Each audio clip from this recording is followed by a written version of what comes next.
I'll never forget the moment my world tilted.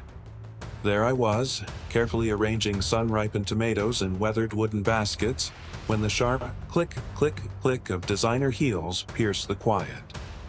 I looked up to see Karen storming up my driveway, her salon-perfect blonde hair swaying with every purposeful stride. Trailing behind her was a sweaty man in an ill-fitting suit, white-knuckling a manila folder like it held state secrets. My regular customers scattered like spooked hens, and that's when I knew. Trouble had arrived. The stranger thrust a crisp document into my hands, a cease and desist order. The paper shook as I read the words, "Shut down immediately." Behind him, Karen stood arms crossed, that trademark smirk twisting her lips. "I warned you," she purred, voice dripping with victory. Neighbors murmured in clusters, some gasping, others shaking their heads. But what Karen didn't realize, what none of them knew yet, was that she'd just signed her own downfall as HOA president. Rewind 6 months. My farm stand began as a humble retirement project. After decades in a soul-sucking corporate job, I needed purpose, and my overflowing garden demanded it. I built a charming wooden stand at my property's edge, painted it cherry barn red with crisp white trim, and started selling tomatoes, cucumbers, and herbs every Saturday. Soon, homemade jams appeared, then fresh eggs, local honey. Without trying, I'd created magic. Families came, toddlers giggling as they learned where food really comes from. Elderly neighbors lingered, swapping stories over peach selections. It wasn't just a stand, it was a place. A heartbeat for our suburbs' stifled sense of community. Everyone adored it, except Karen. From day one, she circled like a shark in kitten heels. As HOA president, she wielded her clipboard like a scepter, dripping saccharine poison about property values and neighborhood standards. She'd appear, never to buy, only to criticize. My chalkboard signs were tacky. My basket arrangement, cluttered. Every Saturday, her fake smile tightened another notch. The first violation notice arrived 3 weeks in, a coldly worded accusation of commercial activity in a residential zone. I responded politely, citing the HOA bylaws that explicitly allowed home businesses, so long as they didn't cause excessive noise or traffic. Karen didn't care. The complaints became a torrent of absurdity. My hand-painted sign, 2 inches over height limit. Closing time, 15 minutes late.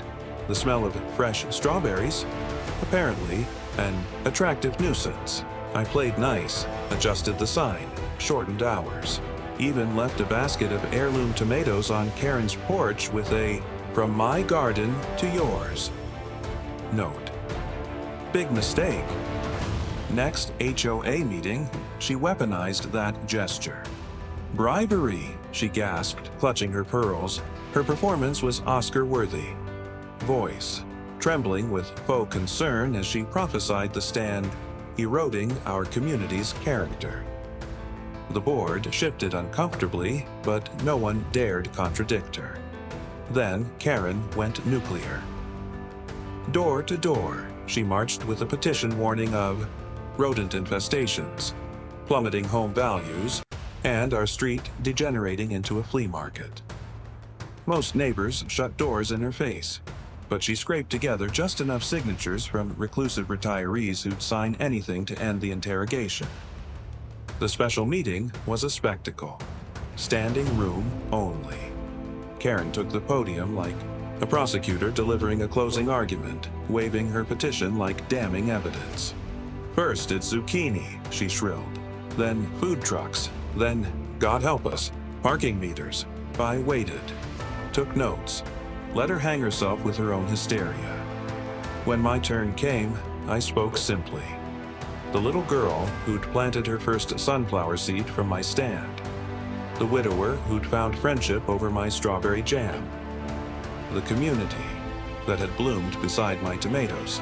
Neighbors erupted in applause. One mom even cried. For a heartbeat, I thought we'd won. Then Karen slammed a binder thicker than a Bible onto the table. Subsection 14.3, she barked. Aesthetic conformity, setback violations, uninsured commercial liability. The board's eyes glazed. Over. Fear won. The verdict? 30 days to dismantle my stand, or face $500 a day fines. That night, the weight of defeat pressed down on me like a physical thing. $500 a day. I'd be bankrupt in weeks. Karen had checkmated me, or so she thought. But as I sat at my kitchen table, the violation notice glaring under the harsh overhead light, something snapped. I wasn't done fighting. Old instincts kicked in. In my corporate days, I'd built a career on out-researching, out-preparing, and outsmarting bullies like Karen. So I dove into the trenches. County law library, breathing in the dust of decades-old statute books. Farmers markets, picking the brains of grizzled growers who'd fought similar battles. Agricultural hotlines, unearthing every loophole, every precedent. Then, on a rain-slapped Thursday afternoon, I struck gold. The Right to Farm Act, passed 15 years ago to shield small agriculture from exactly this kind of bureaucratic suffocation. And there, in subsection C, the clause that made my pulse hammer, HOAs cannot prohibit or unreasonably restrict on-site agricultural sales. Size limits? My stand was a speck. Restrictions. I'd already exceeded them. I read it twice, 3 times. Was this real? Karen had just declared war on the wrong retiree. The counterattack by sunrise, I had Sarah, a razor-sharp property rights attorney with the energy of a pit bull and the grin of someone who lives for this moment. She skimmed the statute. Then my HOA bylaws, her smile widening with every page. "Oh, this is beautiful," she murmured. "They're not just wrong, they're liable." For 2 weeks, we built an ironclad case, legal briefs laced with precedent, including a nearly identical case where the HOA got fined into oblivion. Neighbor. Testimonials. Heartfelt, handwritten notes about kids' first homegrown carrots, impromptu recipe swaps, the way the stand had stitched the neighborhood together. A presentation so airtight, it'd leave the board no choice but to fold. Showdown. The who at it next HOA meeting. I arrived early. Karen was already there, fussing with her papers at the board table, that trademark smirk of impending victory plastered across her face. She glanced up as I walked in, expecting surrender. What she got was my silent, steel-eyed stare as I took my seat. Legal brief in hand. The room was electric. More neighbors packed in than last time, whispers crackling like static as everyone sensed the coming storm. When the Farmstand agenda item hit, Karen sprang up first, oozing faux sympathy. "We all hope Ms. Wilkins has come to her senses," she sighed, "to avoid these unfortunate fines." Her fingers drummed a prepared cease and desist order. The board reached for their pens on cue, already capitulating.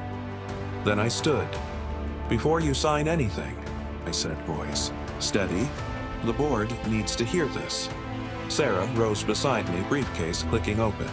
Karen's eyes turned to slits, but objecting would have made her look petty.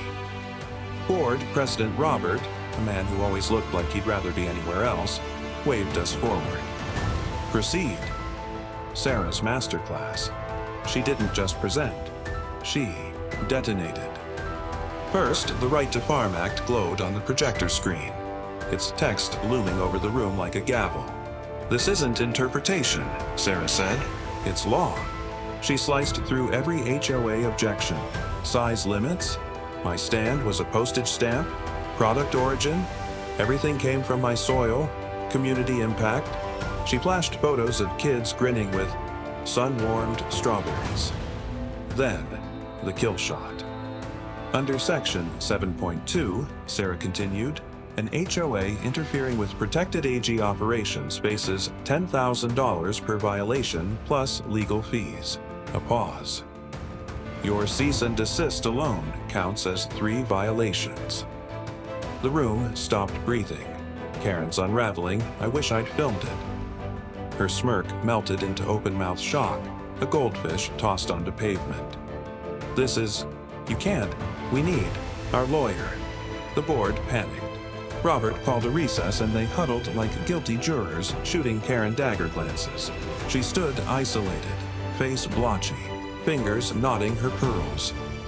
When they reconvened, Robert's voice cracked. All violations against Ms. Wilkins are withdrawn. A collective gasp.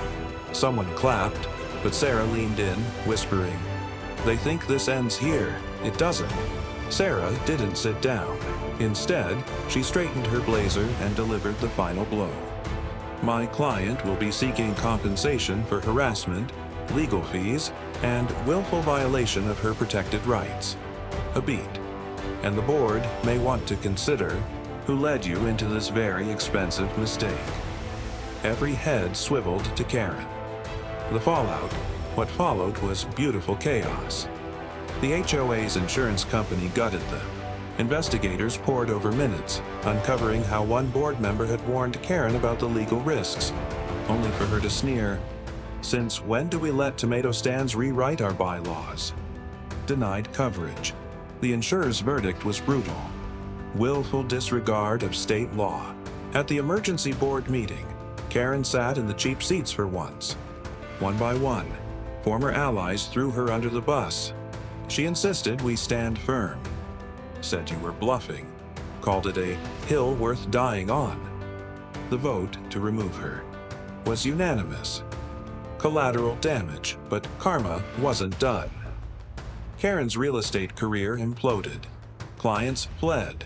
Who wants an agent that allergic to property law? Her broker suggested Reed forced a sabbatical. Then came the settlement, $25,000.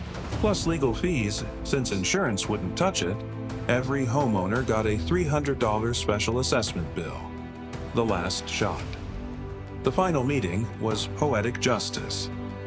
Karen slumped in the back row, blouse wrinkled, hair frizzing at the temples as the numbers dropped. A sharp gasp escaped her. Then came the glare tsunami. She bolted. I watched through the window as she stumbled across the parking lot, heels skittering on asphalt. No longer the Queen's March, but the scramble of a dethroned tyrant. Epilogue. My farm stand doubled in size. We added a community chalkboard, Friday potlucks, and, irony of ironies, a Karen's Corner, where neighbors leave surplus veggies anonymously. As for Karen, she moved out 6 months later. The for sale sign went up right next to my tomato vines.